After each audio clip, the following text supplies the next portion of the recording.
Hello student, कैसे हैं? आज हम लोग स्टार्ट करते हैं electric flux due to the current. तो इससे पहले जो हमने लोगों ने वीडियो लेक्चर अपलोड किए हैं उनको लाइक एंड सब्सक्राइब करते रहिए और नोट्स बनाते रहिए। आज वाला जो टॉपिक है ये इम्पोर्टेंट टॉपिक है।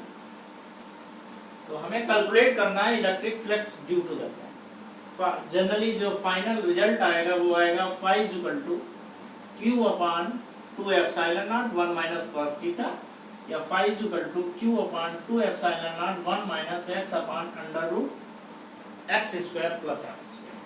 तो या तो कोण इस टाइप के हम बना लें, ठीक है। यहाँ पे कोई प्लस चार्ज है, ये आर रेडियस है और इलेक्ट्रिक फ्लक्स जो जा रही है उसकी वैल्यू कैलकुलेट करनी। या हम सिंपलिसिटी के लिए ये बना लें, यहाँ से भी डिस्टेंस तो दोनों से सेम है, ये x है, यहाँ से भी x है,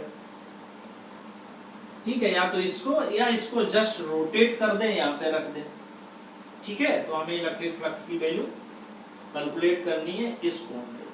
तो इसे समझने के लिए हम लोग क्या करें, यहाँ पे रख देते हैं किसी चार्ज Q को।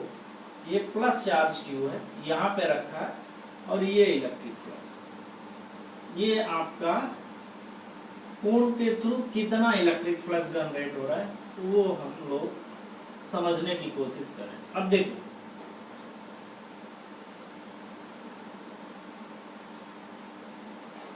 देखो इलेक्ट्रिक लाइन यहाँ से भी जाएंगी, इलेक्ट्रिक लाइन इधर जाएंगी, इलेक्ट्रिक लाइन इधर जाएंगी, इलेक्ट्रिक लाइन इधर जाएंगी। तो अगर हम थोड़ा गौर से देखें तो यहाँ पर इलेक्ट्रिक लाइंस हैं वो बहुत क्लोज हैं। यहाँ पर इलेक्ट्रिक लाइंस जो हैं वो एक दूसरे से काफी दूर है। यहाँ पे बहुत क्लोज है, यहाँ पर क्या है, बहुत दूर है। तो यहाँ पर इलेक्ट्रिक फील्ड की इंटेंसिटी होगी वो ज्यादा होगी, यहाँ पर इलेक्ट्रिक फील्ड की इंटेंसिटी है वो कम होगी। जैसे यहाँ प्लस चार्ज से हम दूर होते जाएंगे, इलेक्ट्रिक फील्ड की इंटेंसिटी है वो कम होती जाएगी, या फील्ड लाइंस हैं वो वीक होती जाएगी। इसका मतलब यहाँ पर क्या चीज चेंज हो रही है, यहाँ पर इलेक्ट्रिक फील्ड है उसकी स्ट्रेंथ चेंज हो रही है, यहाँ पे ज्यादा होगी, और जैसे जैसे इधर जाते जाएंगे इलेक्ट्रिक फील्ड की स्ट्रेंथ है वो कम होती जाएगी। इसका मतलब यहाँ पे जो फील्ड है वो वेरिएबल, ठीक है। यहाँ तक कोई दिक्कत नहीं आनी चाहिए। तो हम इसको यहाँ पे इसे समझने की कोशिश करें। तो हम ये देख रहे हैं कि हमें क्या करना पड़ेगा। सपोज दैट यहाँ पर कोई हमें एलिमेंटल रिंग ले लें, कोई यहाँ पे एलिमेंटल रिंग काट लेंगे, ठीक। और फिर क्या करेंगे, उस एलिमेंटल रिंग का इंटीग्रेशन कर देंगे जिससे हमें कोण की इलेक्ट्रिक फ्लक्स की वैल्यू कैलकुलेट हो जाएगी, ठीक है भाई। तो हम यहाँ पे क्या करें, कोई एलिमेंटल रिंग काट लें इसमें से। सपोज दैट ये कोई एलिमेंटल रिंग है, तो हमने क्या किया, ये एलिमेंटल रिंग यहाँ से काट ली। इस एलिमेंटल रिंग की जो रेडियस है वो स्मॉल आर है, तो यहाँ पे लिख देते हैं small R radius of elemental ring. जो एलिमेंटल रिंग है उसकी रेडियस है, कैपिटल आर है, रेडियस ऑफ कोण, कोण है उसकी रेडियस है वो कैपिटल आर, ठीक है। मान लिया इसकी थिकनेस जो है वो डी आर है, ये वाली चीज क्या है, ये डी आर।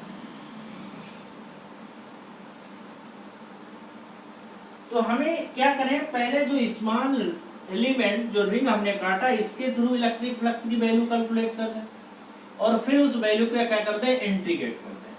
तो हम इस वायर को यहाँ पे जो सर्कुलर है इसको क्या करें, पकड़ के खींच देते हैं, तो उसकी पोजीशन ये हो जाती है। तो ये तो हो जाएगा आपका डी आर, ये कितनी हो जाएगी, 2 पाई आर। तो इसका एरिया कितना हो जाएगा, 2 पाई आर डी आर, क्योंकि जनरली क्या होता है 2 पाई आर एच होता है, तो हो जाएगा 2 पाई आर डी आर। तो हम क्या करें, जो एलिमेंटल रिंग है उसके थ्रू कितना फ्लक्स जनरेट हो रहा है उसको कैलकुलेट करें। तो फ्लक्स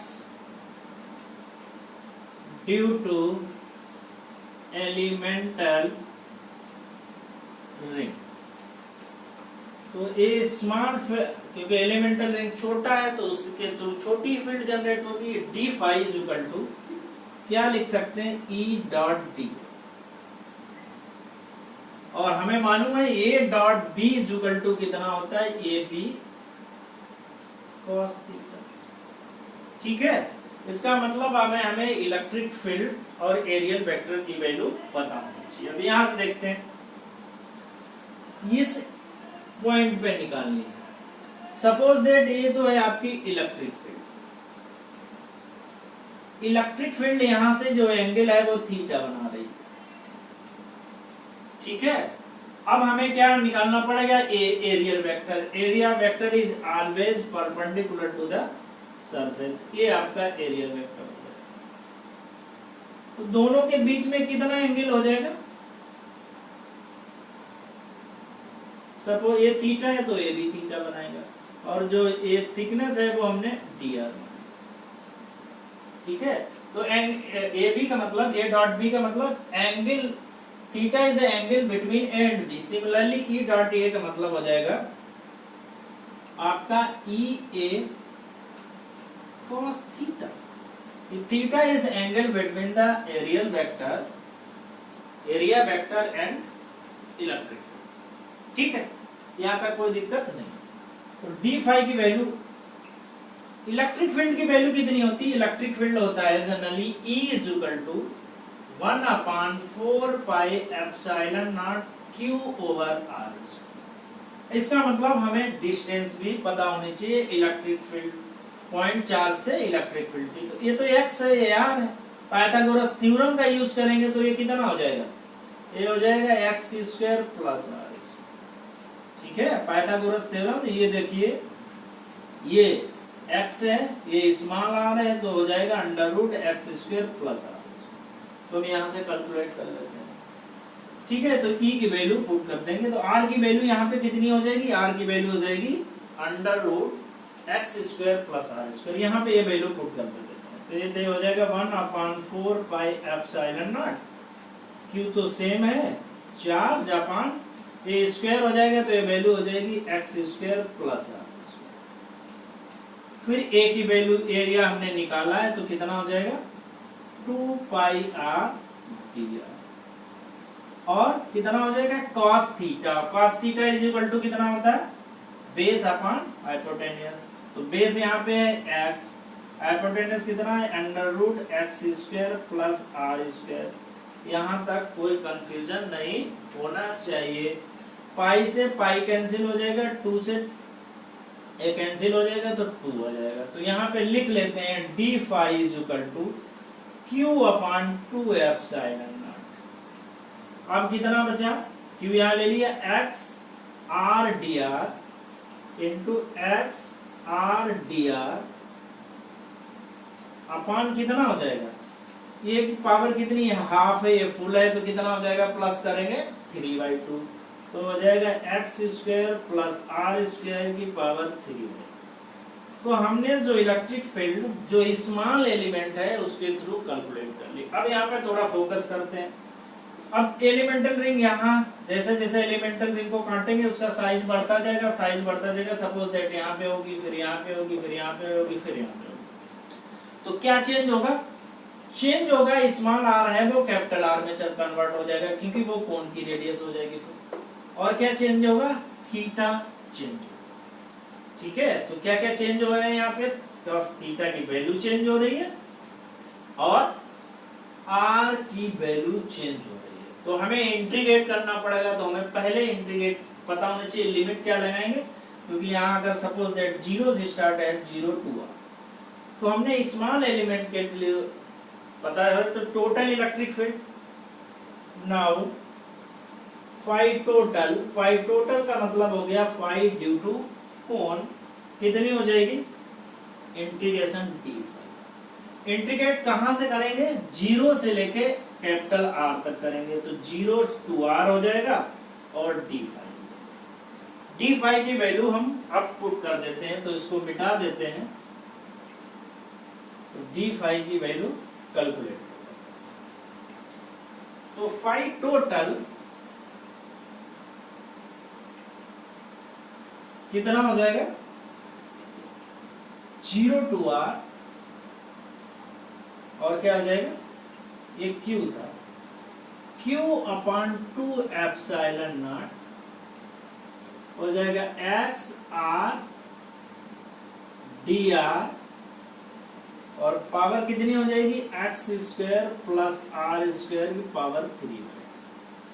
तो यहाँ पर वेरिएबल थीटा है और क्या है, स्मॉल आर, बाकी कांस्टेंट है उनको बाहर लेते हैं।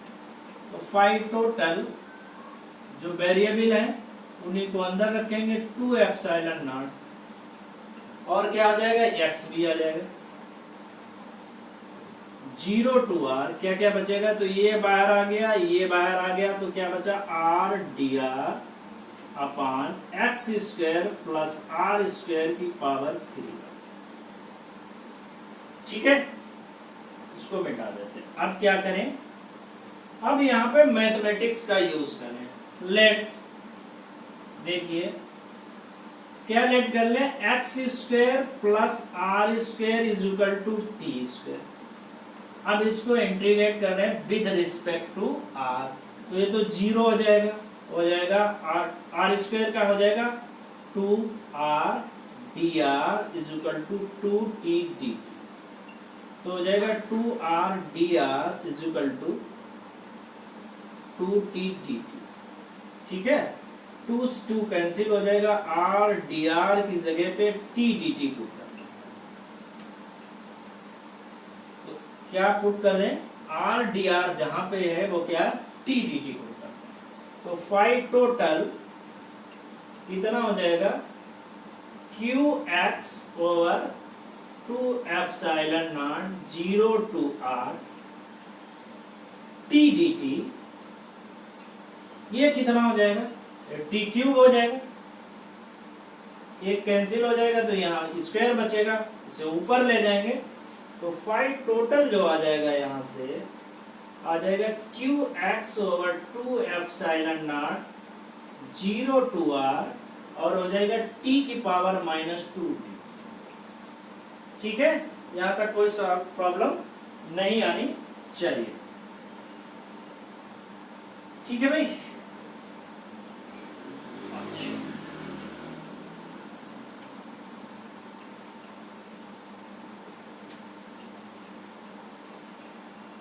इसका इंटीग्रेशन कितना होता है, x की power -n dx is equal to कितना होता है, x power -n plus 1 upon -n plus 1। Same fundamental यहाँ पे लगाते हैं, तो t की पावर -2 dt भी हो जाएगा x की पावर -2 प्लस 1 अपॉन -2 प्लस 1। ठीक है, t ax मान लेते हैं, ठीक, तो हो जाएगा t की पावर -1 अपॉन -1, तो हम लिख सकते हैं t -2 dt is equal to -1 upon. ठीक है, तो इंटीग्रेशन यूज करेंगे, इसकी वैल्यू कितनी हो जाएगी, ये हो जाएगी 5 total q upon 2 epsilon naught, x भी है तो यूज करो इसको, और कितना हो जाएगा -1 अपॉन टी 0 टू, टी की वैल्यू यहाँ पे पुट कर दो, t इक्वल टू हो जाएगा by total Q x 2 epsilon not, T की वैल्यू कितनी हो जाएगी, माइनस अंडर रूट के साथ में आ जाएगा x square plus are square 0 to r. यहाँ तक कोई दिक्कत, तो हमने क्या किया, यहाँ से t की वैल्यू निकाल ली और यहाँ पे पुट कर दी। अब हम इसे सॉल्व करते हैं, तो कितनी वैल्यू आ जाएगी यहाँ से सॉल्व करने के बाद में, सॉल्व करो, तो 5 टोटल जो हमारे पास वैल्यू आ जाएगी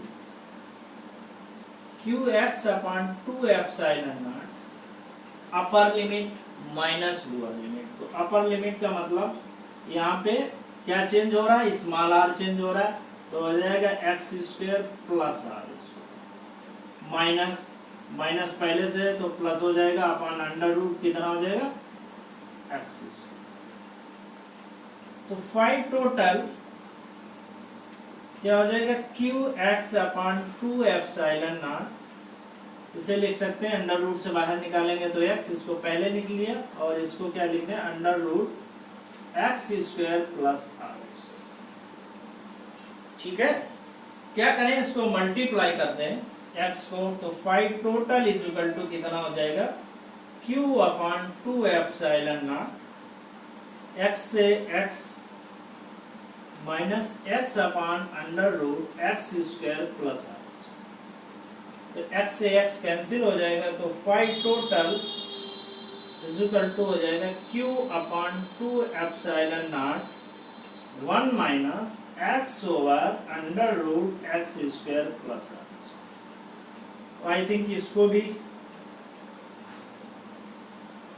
यहीं पे छोड़ सकते हैं, तो आई थिंक ये वाली वैल्यू आ गई है। अब यहाँ पे देखें x ओवर अंडर रूट, ये वाली वैल्यू ये x है, ये कैपिटल R हो जाएगी, तो ये वैल्यू कितनी हो जाएगी अगर इसको कैलकुलेट करें, तो x हो जाए प्लस कैपिटल R स्क्वायर। तो इसको क्या लिख सकते हैं यहाँ पे cos थीटा, क्योंकि एंगल तो चेंज हो जाएगा, तो 5 टोटल इज इक्वल टू हो जाएगा आपके पास q upon 2 epsilon naught 1 minus cos।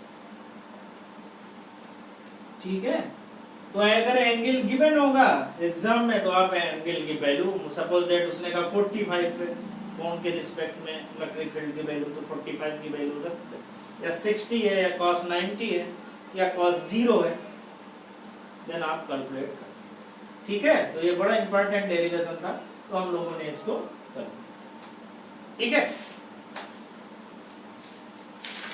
तो अगर बात करें अब क्या नया टॉपिक स्टार्ट करते हैं, गॉस लॉ।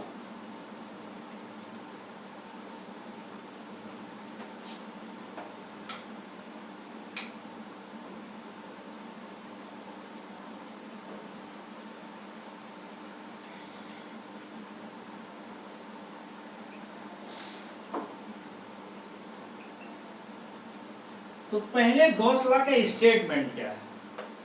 गॉस लॉ का स्टेटमेंट है the net electric field, the net electric flux, not field, the net electric flux. तो फाई इज इक्वल टू यहाँ पे लिख लेते हैं q upon epsilon. The net electric flux in a closed surface, in a closed surface is 1 upon epsilon naught times total charge enclosed by total charge enclosed by this surface। ठीक है, तो हमारे पास क्या है, the net electric flux is the in a closed surface is 1 upon epsilon times total charge enclosed by the surface। Sir तो इसे लिख सकते हैं phi is equal to q is epsilon where q क्या है, टोटल चार्ज। ठीक है, तो q की वैल्यू हम लोग कैलकुलेट कर सकते हैं। तो अब इसे सॉल्व करते हैं। सपोज दैट हमारे पास कोई सर्किल है,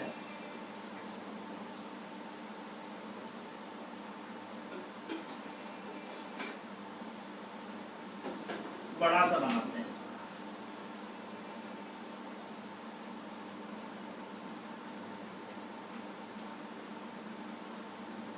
ठीक है,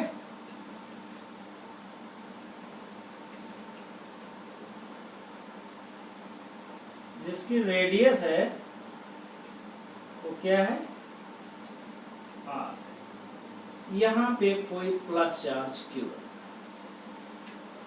तो हमें मालूम है जब प्लस चार्ज q इनसाइड रखा है तो इलेक्ट्रिक फील्ड आउटवर्ड डायरेक्शन में, तो इलेक्ट्रिक फील्ड जो भी है वो क्या होंगी, आउटवर्ड डायरेक्शन। इलेक्ट्रिक फील्ड है आउटवर्ड डायरेक्शन, इसकी ये रेडियस हो गई, तो इलेक्ट्रिक फील्ड ये इधर, कहीं इधर भी हो सकती है, कहीं इधर भी हो सकती है, कहीं इधर भी हो सकती है, कहीं इधर भी हो सकती है। ठीक है, तो ये हो जाएगी आपकी इलेक्ट्रिक फील्ड। ये क्या है? Electric field. ये भी क्या है? आपकी इलेक्ट्रिक फील्ड। ये भी क्या है? आपकी इलेक्ट्रिक फील्ड। ये भी क्या है? आपकी इलेक्ट्रिक फील्ड। ये भी है आपकी electric.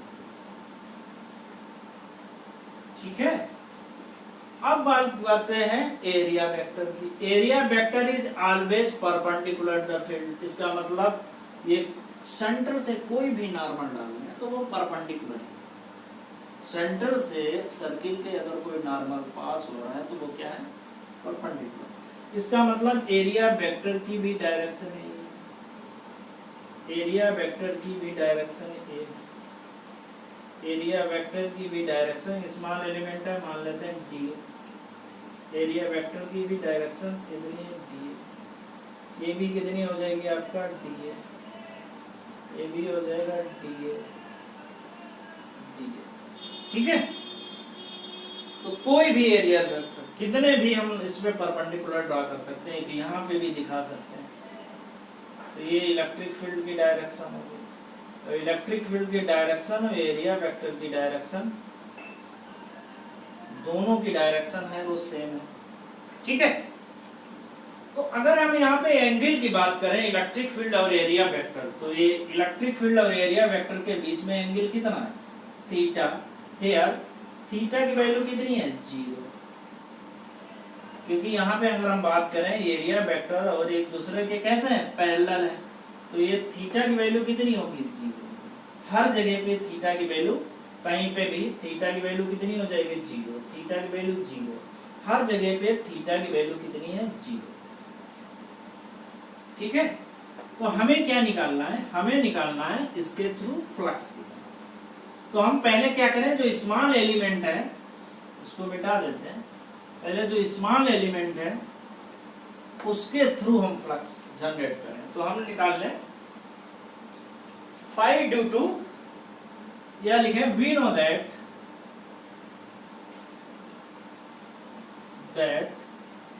Phi is equal to E dot d A. ये हो जाएगा ई ए कॉस। ठीक है, तो ये जो स्मॉल एलिमेंट है इसके थ्रू क्या निकालने हैं हम? डी फाई की वैल्यू निकालने। D phi is equal to क्या हो जाएगा? ई ए कॉस 0। कॉस 0 को d phi is equal to हो जाएगा ई। तो ये इसकी वैल्यू आपको हो जाएगी डी। ठीक है, स्मॉल एलिमेंट के थ्रू कितनी निकाल ली हमने? ई ए की वैल्यू निकाल। तो टोटल कितना हो जाएगा? Total flux due to ring, total flux due to close surface, लिख लो क्लोज सरफेस। तो फाई इज इक्वल टू हमारे पास हो जाएगा डी फाई, और डी फाई की हम लोग वैल्यू पुट कर दें तो कितना हो जाएगा? ई ए, और डी फाई की वैल्यू इतनी। ये हमारे पास ये वैल्यू हो जाएगी आपके पास ई ए। ठीक है, स्मॉल एलिमेंट था तो आई थिंक यहाँ पे डी ए और यूज करें। ये हो जाएगा स्मॉल एलिमेंट डी ए, तो यहाँ पे कितना हो जाएगा? डी फाई आपका हो जाएगा डी, ये आपका हो जाएगा डी।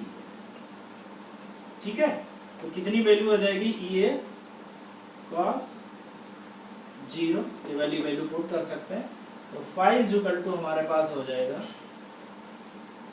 E D. ठीक है, ये वैल्यू हमारे पास। हमें इलेक्ट्रिक फील्ड की वैल्यू मालूम है क्या होती है? 1/4 pi epsilon naught q over r, क्योंकि यहाँ से यहाँ तक हमें वैल्यू पुट करना है, तो रेडियस, क्योंकि और फिर ये डिस्टेंस कितनी हो गई? आर हो गई। तो ये कितना हो जाएगा? 1/4 pi epsilon naught q over r square और डी। तो फाई इज इक्वल टू हमारे पास कितना हो जाएगा, ये सब कांस्टेंट है, इसकी वैल्यू बाहर ले लेते हैं, 1/4 पाई एप्सिलॉन नॉट Q/r² और dA। तो इस टोटल का एरिया कितना हो जाएगा, 4πr²। तो फाई इज इक्वल टू हमारे पास हो जाएगा 1/4 pi epsilon not Q/r² into 4πr²। तो ये कैंसिल हो जाएगा, ये r से r कैंसिल हो जाएगा, तो फाई इज इक्वल टू हो जाएगा Q/एप्सिलॉन। तो फाई इज नथिंग, फाई क्या है, टोटल। तो फाई टोटल की वैल्यू हो जाएगी Q/एप्सिलॉन। This is Gauss law. क्या है आपके पास, एक गॉस लॉ। ठीक है, तो यहां पर ये चीज और याद रखनी है, यहाँ पे Q है, Q क्या है, टोटल चार्ज। यहाँ तो हमने सिंगल पॉइंट दिखा दिया, बट बहुत सारे चार्ज हो सकते हैं, उनके थ्रू ऐसा हम कोई क्लोज सरफेस खींचे, जिसको क्या बोलेंगे, ये कहलाता है आपका गॉसियन सरफेस।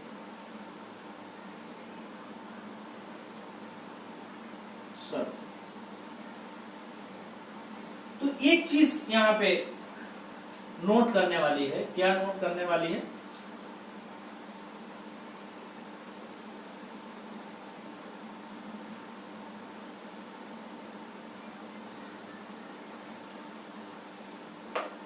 Q है basically flux,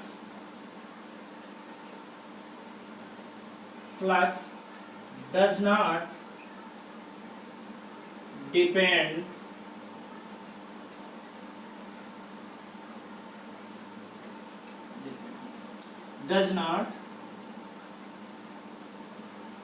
on shape and size। उसके वो शेप एंड साइज पे फ्लक्स जो है वो उसके शेप एंड साइज पे डिपेंड नहीं, ठीक है। और दूसरा कि फ्लक्स इज 1/एप्सिलॉन टाइम्स Q। तो अगर उस पे चार्ज Q है तो फ्लक्स है कितना हो जाएगा, 1/एप्सिलॉन टाइम्स Q। ठीक है, एक और चीज याद रखो, Gaussian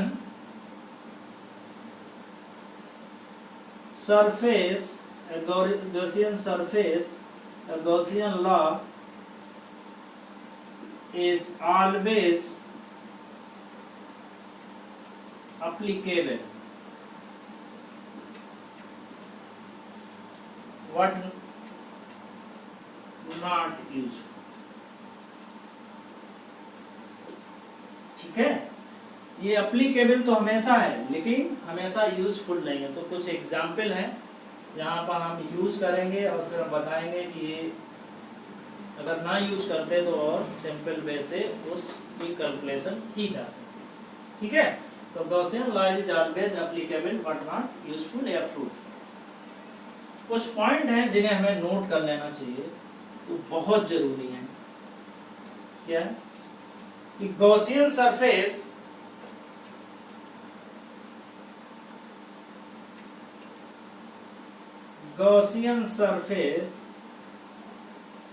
always must be symmetric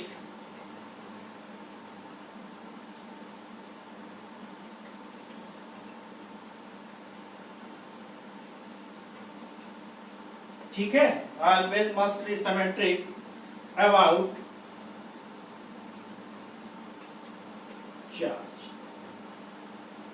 charge के ऑलवेज क्या होने चाहिए, सिमेट्रिक होने चाहिए। सेकंड, इलेक्ट्रिक फील्ड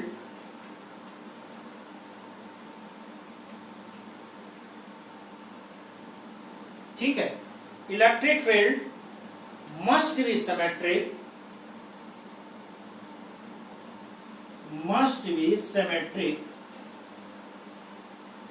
कैसे होने चाहिए, must be symmetric on Gaussian surface.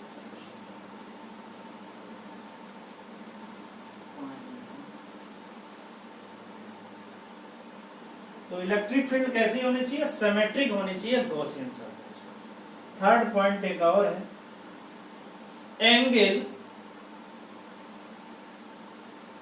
Theta. Angle किसके बीच में था? Electric field and area vector. Electric field and area,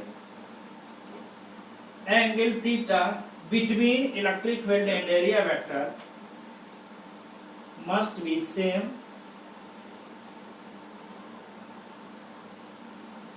या तो सेम होना चाहिए और क्या होनी चाहिए? कांस्टेंट। ठीक है, तो angle between electric field and area vector must be same और कांस्टेंट। अगर गॉसियन सरफेस पे एक जगह 90 degree electric field area vector है तो थ्रू आउट सरफेस पे जो एंगल है वो 90 डिग्री होना चाहिए। अगर एक जगह पे 0 डिग्री सेंटीग्रेड है, पैरेलल है, तो पूरे गॉसियन सरफेस पे इलेक्ट्रिक फील्ड और एरिया वेक्टर की भी वैल्यू है वो सेम होना चाहिए। चौथा पॉइंट है, Gaussian surface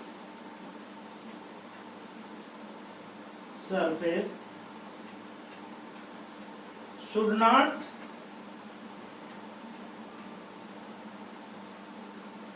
not enclosed by should not pass through या enclosed by या pass through point charge।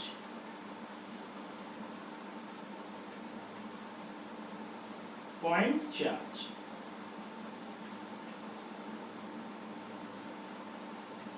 ठीक है।